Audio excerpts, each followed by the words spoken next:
Good morning, all. Today we'll start with a new topic, that is structure.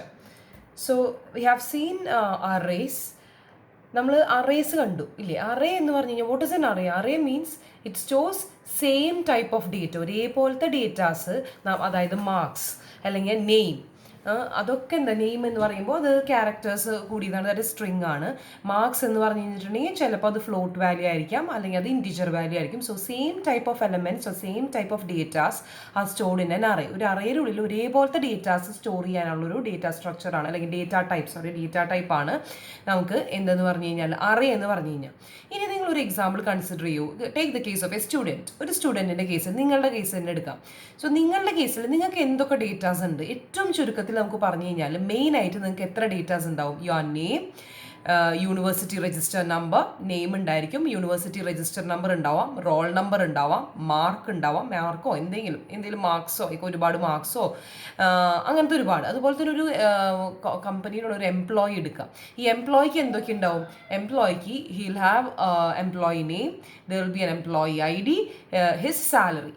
Okay, so all these, ഇതെല്ലാം ഒരേ data type ആയിരിക്കും. Employee name എന്ന് പറഞ്ഞാൽ it will be character array, string ആണ്. Employee name എന്ന് പറഞ്ഞു കഴിഞ്ഞാൽ character array ആയിട്ട് നമുക്ക് ഡിക്ലെയർ ചെയ്യാൻ പറ്റുള്ളൂ. അതുപോലെ തന്നെ employee ID, it may be integer or it may be കുറേ ക്യാരക്ടേഴ്സ് കൂടിയതായിരിക്കും, ക്യാരക്ടേഴ്സും നമ്പേഴ്സും കൂടിയ നമുക്ക് ക്യാരക്ടർ അറിയാൻ തന്നെ പറയാം, അല്ലെങ്കിൽ ഇൻറ്റിജർ ആയിട്ട് വേണമെങ്കിൽ ഡിക്ലെയർ ചെയ്യാം. അതുപോലെ തന്നെ ഇപ്പോൾ സ്റ്റുഡൻറ്റ് ID എന്ന് പറഞ്ഞു കഴിഞ്ഞാൽ ചിലപ്പോൾ ഇൻറ്റിജർ ആയിരിക്കാം.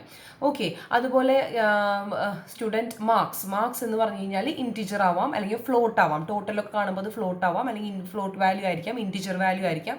സോ ഇതെല്ലാം ഡിഫറെൻറ്റ് ടൈപ്സ് ഓഫ് ഡേറ്റാസ് ആണ്. സോ ഈ ഡിഫറെൻറ്റ് ടൈപ്സ് ഓഫ് ഡേറ്റ ഒരു സ്റ്റുഡൻറ്റിൻ്റെ കേസ് മാത്രമാണെങ്കിൽ, ഒരാളുടെ കേസ് മാത്രമാണെങ്കിൽ നമുക്ക് ഇതിലേക്ക് ഓരോരുത്തർക്കും ഓരോ variable name declare, that is mark എന്ന് പറഞ്ഞൊരു വേരിയബിൾ, അതുപോലെ തന്നെ സ്റ്റുഡൻറ്റിൻ്റെ നെയിം എന്ന് പറഞ്ഞൊരു വേരിയബിൾ, അതുപോലെ തന്നെ ID എന്ന് പറഞ്ഞ് വേറെ വേരിയബിൾസ് ഡിക്ലെയർ ചെയ്യാവുന്നതേ ഉള്ളൂ. പക്ഷേ take the case of a whole class.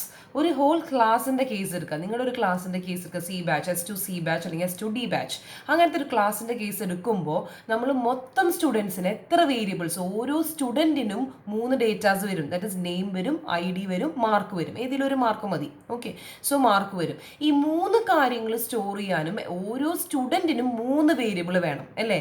So in case of 47 students or 46 students എത്ര വേരിയബിൾസ് വേണം? 46 into 3, അത്രയും വേരിയബിൾസ് നമുക്ക് മെമ്മറിയിൽ സ്റ്റോർ ചെയ്യണം വരും. So in order to avoid that problem, ആ ഒരു പ്രോബ്ലം അവോയ്ഡ് ചെയ്യാൻ വേണ്ടിയിട്ട് C has introduced a new data structure, new data type, ഒരു പുതിയ ഡേറ്റ ടൈപ്പ് ഇൻട്രൊഡ്യൂസ് ചെയ്തു, ദാറ്റ് ഇസ് സ്ട്രക്ചർ.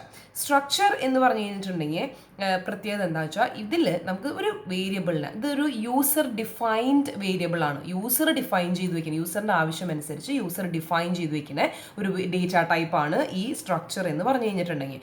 സോ ഒരു വേരിയബിളിനെ നമ്മൾ സ്ട്രക്ചറായിട്ട് ഡിക്ലെയർ ചെയ്തു എന്ന് വിചാരിക്കാം. സ്ട്രക്ചറായിട്ട് ഡിക്ലെയർ ചെയ്യുമ്പോൾ നമ്മൾ നേരത്തെ തന്നെ പറഞ്ഞു വെച്ചിട്ടുണ്ടാവും ഈ സ്ട്രക്ചറിൽ എന്തൊക്കെ വരാം. ഈ സ്ട്രക്ചറിൽ ചിലപ്പോൾ നെയിം വരാം. ഇപ്പോൾ സ്റ്റുഡൻറ്റ് എന്ന് പറഞ്ഞൊരു സ്ട്രക്ചർ ആണെന്ന് വിചാരിക്കാം. വെറുതെ ആലോചിക്കുക, സ്ട്രക്ചറിൻ്റെ പേര് സ്റ്റുഡൻറ്റ് എന്നാണെന്ന് വിചാരിക്കുക. സ്റ്റുഡൻറ്റിൽ എന്തൊക്കെ വരാം? സ്റ്റുഡൻറ്റിൻ്റെ നെയിം വരാം, റോൾ നമ്പർ വരാം, ദാറ്റ് ഇസ് മാർക്സ് വരാം. ഓക്കെ, സോ 3 വേരിയബിൾസ് ഉണ്ടായിരിക്കും. 3 ടൈപ്പ് ഓഫ് വേരിയബിൾസ് ആണ്, ഡിഫറെൻറ്റ് ഡേറ്റ ടൈപ്പ് ഉള്ള 3 വേരിയബിൾസ് ആണ് നമുക്ക് ഡിക്ലെയർ ചെയ്യാൻ പറ്റുക ഒരു സ്ട്രക്ചറിൻ്റെ കീഴിൽ. ഓക്കെ, അതുപോലത്തെ ഓരോ നമ്മുടെ റിക്വയർമെൻറ്റ് അനുസരിച്ചും നമുക്ക് സ്ട്രക്ചേഴ്സിനെ ക്രിയേറ്റ് ചെയ്ത് വെക്കാം. So this is an introduction on structure. So ഒരു സ്ട്രക്ചറിൽ നമുക്ക് നമ്മൾ എങ്ങനെയാണ് ഒരു സ്ട്രക്ചറിനെ ഡിഫൈൻ ചെയ്യാന്ന് വെച്ചിട്ടുണ്ടെങ്കിൽ, this is how will define a structure. In order to define a structure it is necessary to use the keyword struct എന്ന് പറഞ്ഞൊരു കീവേഡിൻ്റെ ഉള്ളിലാണ് നമ്മൾ സ്ട്രക്ചറിനെ ഡിഫൈൻ ചെയ്യുക. സ്ട്രക്ട് യൂസ് ചെയ്യണം, നിർബന്ധമാണ്. STRUCT. സ്ട്രക്റ്റിൻ്റെ ഒപ്പം നമ്മൾ എന്താണോ സ്ട്രക്ചറിൻ്റെ പേര്, നമ്മൾ സാധാരണ ഡേറ്റ ടൈപ്പ് വേരിയബിൾ നെയിം കൊടുക്കില്ലേ, അതേപോലെ തന്നെ നമ്മളിവിടെ ഡേറ്റ ടൈപ്പ് എന്താ, യൂസർ ഡിഫൈൻ ഡേറ്റ ടൈപ്പാണ്. സ്ട്രക്റ്റ് എന്ന് വെച്ചിട്ടാണ് നമ്മൾ യൂസ് ചെയ്യാൻ പോകുന്നത്. സോ സ്ട്രക്ട് നമ്മുടെ സ്ട്രക്ചറിൻ്റെ പേര് കൊടുക്കുക. ഇപ്പോൾ സ്റ്റുഡൻറ്റ് എന്നാണെങ്കിൽ സ്റ്റുഡൻറ്റ്, എംപ്ലോയി എന്നാണെങ്കിൽ എംപ്ലോയി, അതിൻ്റെ മെമ്പേഴ്സിനെയാണ് നമ്മൾ ഇടാൻ പോണത്. സോ ഇനി ബ്രാക്കറ്റ് ഓപ്പൺ. ഈ സ്ട്രക്ചറിൻ്റെ ഉള്ളിൽ എത്ര മെമ്പേഴ്സ് ഉണ്ട്? അതായത് ഇപ്പോൾ സ്റ്റുഡൻറ്റ് ആണെങ്കിൽ, for example if it is a സ്റ്റുഡൻറ്റിൻ്റെ ഡേറ്റ ആണെങ്കിൽ നമുക്ക് എന്തൊക്കെ ഇഷ്ടമുള്ളതാവാട്ടോ. ഇവിടെ നമ്മൾ ഞാൻ എക്സാമ്പിളിൽ 3 കാര്യങ്ങളെ വെച്ചിട്ടുള്ളൂ. So student can have name will be a character array, he'll have a roll number which is an integer, ഒരു മാർക്ക് മതി ഇപ്പോൾ തൽക്കാലം, okay, which is a float value. Okay, so these are the different types of data types ആണ്. ഇതെല്ലാം കൂടി ഒരു data ടൈപ്പിൻ്റെ ഒരു user define data ടൈപ്പിൻ്റെ കീഴിലാണ് ഞാൻ ഡിഫൈൻ ചെയ്ത് വെച്ചിരിക്കുന്നത്. സ്ട്രക്റ്റ് എന്ന് പറഞ്ഞ് സ്റ്റുഡൻറ്റ് എന്ന് പറഞ്ഞ് യൂസർ ഡിഫൈൻ ഡേറ്റ ടൈപ്പിൻ്റെ കീഴിൽ ഇത് 3 ഉപയോഗിക്കാൻ പറ്റും.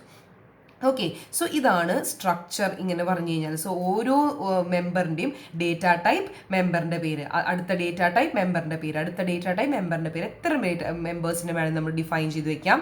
ബ്രാക്കറ്റ് ക്ലോസ് ചെയ്യുക. ഏറ്റവും important, in order to mark the end of the structure they should be a semicolon after this bracket. ഈ ബ്രേസസിന് അവസാനം, ഈ ബ്രേസസ് കഴിയുമ്പോൾ, സ്ട്രക്ചറിൻ്റെ ബ്രേസ് കഴിയുമ്പോൾ സെമികോളൻ വെച്ചിട്ടൊരു അവസാനിച്ചിട്ടുണ്ടായിരിക്കണം. ദിസ് ഇസ് മസ്റ്റ്, ഏറ്റവും ഇമ്പോർട്ടൻ്റ് ആണ്. Okay, the struct keyword and semicolon. These are the 2 important things that you should note in a structure while defining a structure. So this is how we'll define a structure. Okay, thank you.